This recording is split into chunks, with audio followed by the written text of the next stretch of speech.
always say that I'm a good dancer, but everyone starts laughing. Yeah. On Is my that the age. first question? Good evening. Thanks for your patience. Who would like to start us off? Emma from BBC. Thank you. Congratulations, Sarina. Just Thank you. incredible achievement. Yeah. We all loved it. You're a European champion again. You're even dancing at full time as we were just discussing. Can you even explain how you feel right now? Well, I'm very happy. I actually can't believe it myself. It's like, yeah. Yeah, I was like, oh, how can this happen? But it happened. So, yeah, very happy. I'm so incredibly proud of the team and the staff. And, yeah, we're just going to party tonight. Pride, I'd imagine, is a word that you'll use to describe Lucy Bronze, because she told us that she's been playing with a fractured tibia for the whole tournament. Is that true? That's absolutely crazy. Yeah, she had some issues with her tibia. So that's, of course, we try to manage that. But when you play on the 20 minutes, you're not managing it, aren't you? Are you? So, no, yeah, I told you, Lucy Bronze is just, her mentality is like, I think the whole team has an incredible mentality, but she has a crazy mentality. It's unbelievable. Congratulations again. Thank you. Thanks. We'll go to Catherine. Hi, Sarina. Chloe Kelly obviously scoring the winning penalty. She scored the goal in the Euros final as well. And it's crazy to think in January she was, maybe not on the verge of getting in the squad because she wasn't playing at Man City. It's such an incredible journey for her. Yeah, absolutely. Every player has their own story. And I think every story is incredible on its own. But for her, of course, most of the story is out in the open. And I'm so happy for her too, and she has been fighting to come back and to be at her highest level. And she lost these moments. She just really wants to take that penalty, of course, and then celebrate that. But to be able to score that penalty under that pressure is very impressive too. Two questions, if I may. First of all, how will you celebrate tonight? I'll do some more dancing. Dancing and drinking, or just dancing? No, I'll have a drink, but I don't think I will drink as much as the players probably will do. And secondly, of all the decisions you made before the tournament, perhaps the most controversial and the biggest call was Hannah Hampton. For her to go into the tournament admitting that maybe people didn't want her in goal, to end it the way she has, it's remarkable, isn't it? And I noticed that you leapt into her arms at the end of the shootout as well. Yeah. Yeah, what I just said, like every player has her own story and her own journey, and her journey has been incredible too. And starting the tournament, of course, and then we lost the first game. So there's so much. Then you play. You hope to play 5 finals. Then you really have to step up and show. So did she. I think she has done amazing. And then it's a little bit like a fairy tale then when you then stop those penalties in the final of the Euros and win it. Hi, Sarina. Congratulations. This all feels slightly ridiculous. I mean, Yeah. we've all kind of It said is ridiculous.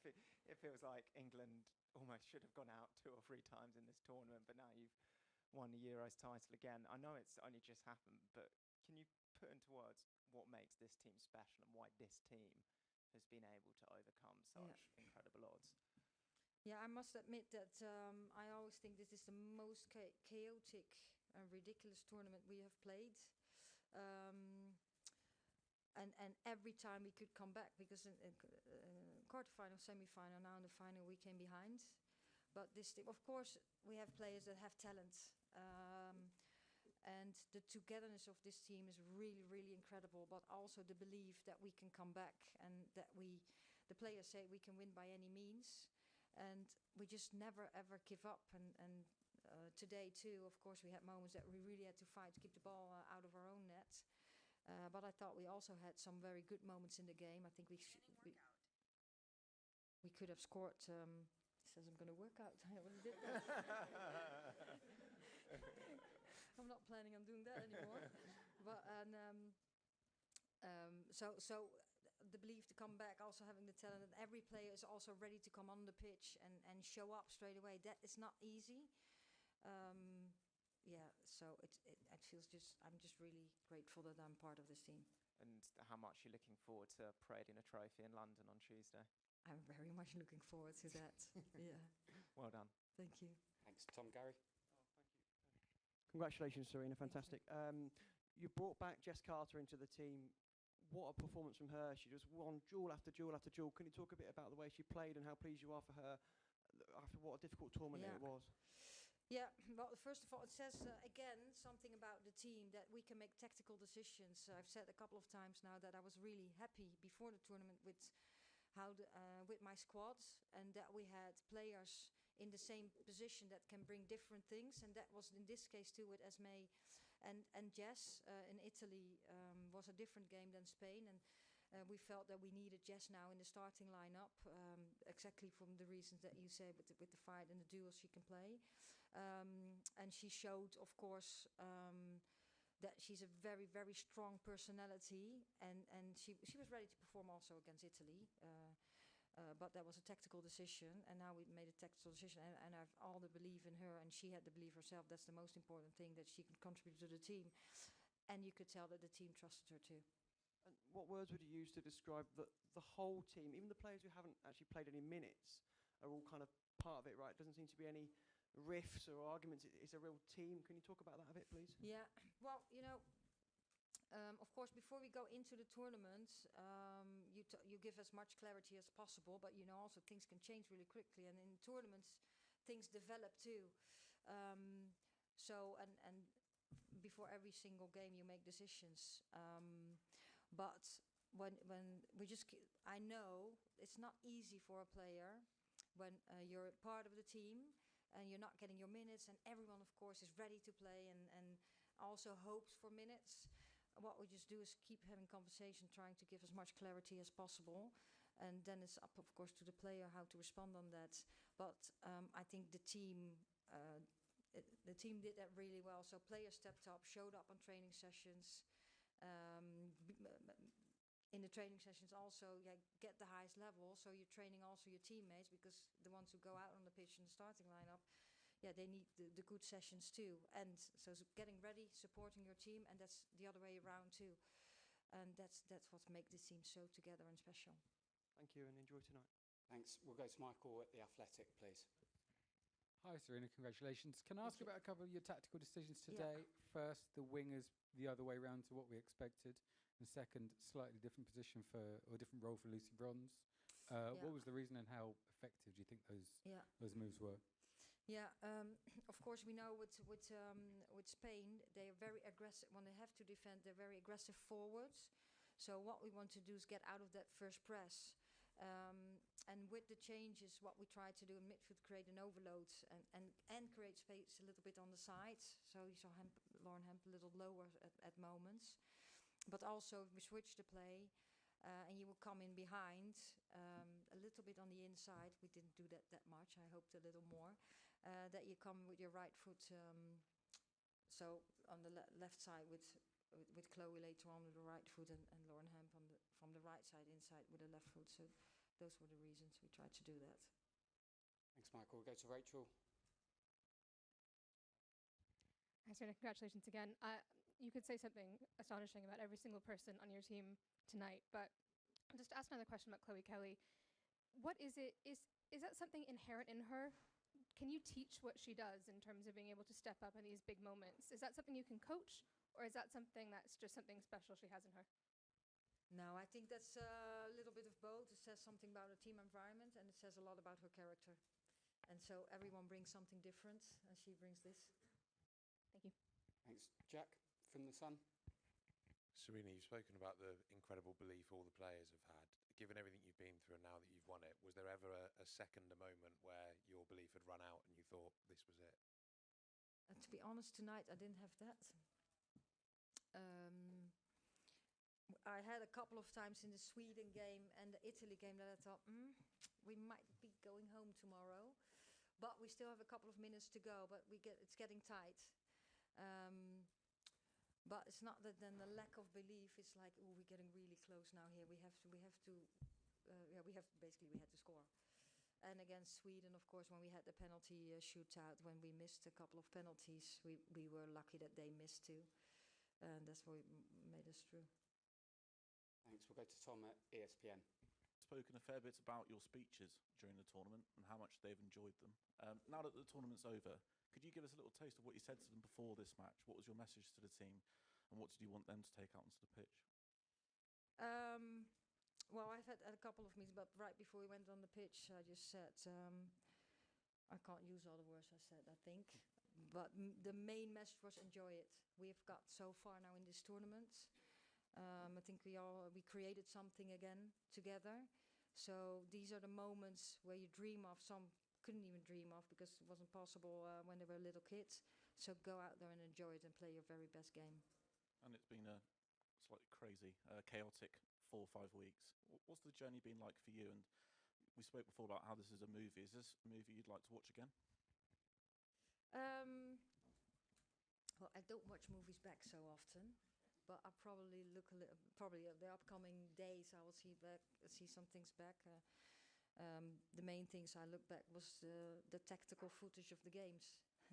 So the rest of the movie, I'll probably take some time for that over the next couple of days. Yeah, it has been incredible. Of course, well, around in the camp, the training sessions, everything around the team was very calm. You might not think that, but it was all very calm. Just the games were chaotic and very close and tight, and we were behind a lot of games. Of course, we lost the first game, so that was hard work for everyone.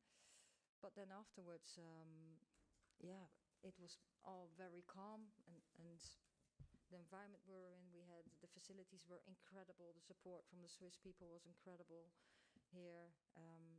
So that was really enjoyable. Thanks. We'll do 3 quick questions. We'll go Simon Collins, Miguel, and then Simon Hart at UEFA.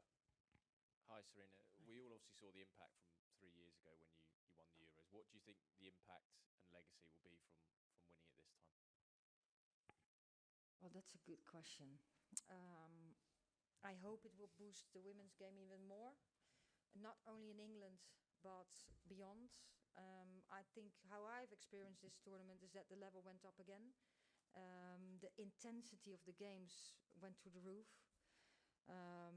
That's what we've seen also. We've seen in the games, but also the data we have. And I think this tournament broke every record again.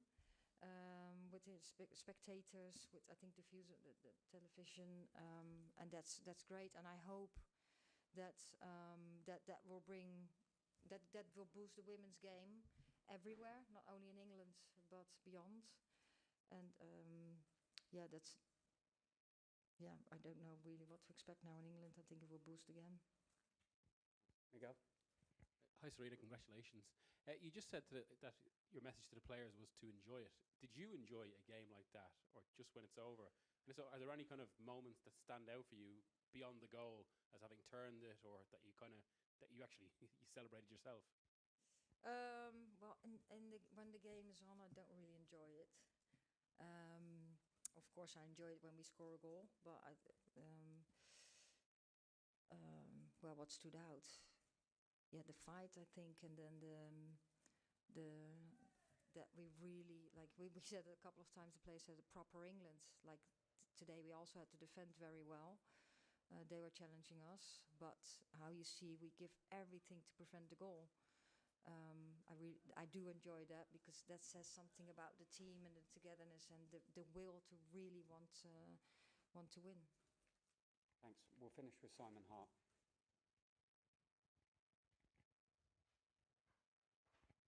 Congratulations, Sarina. Thank I'd just you. like to ask you about any tweaks you made for the second half.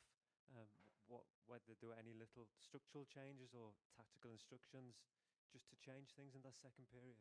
We didn't change that much. Chloe came in, and at moments we wanted to put them under pressure a little more.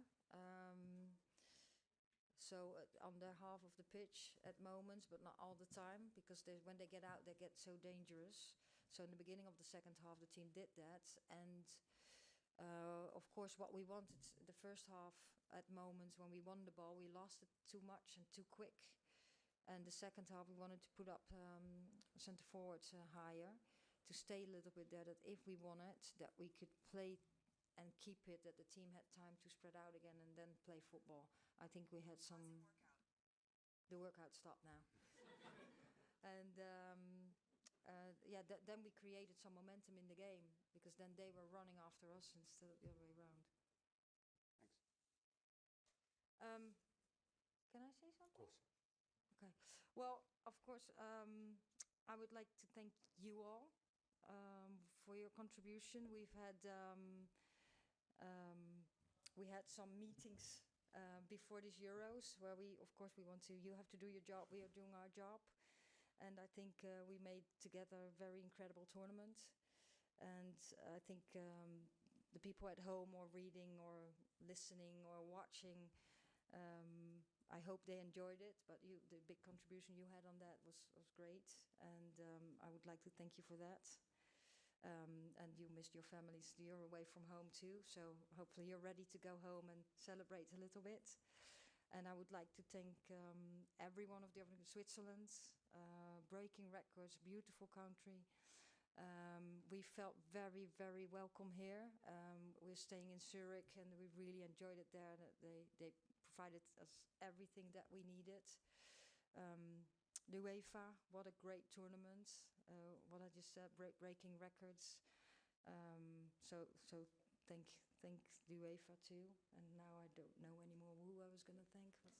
And the whole organization, and of course the team, my team, the staff of my team, kind of a job, and the FA, because we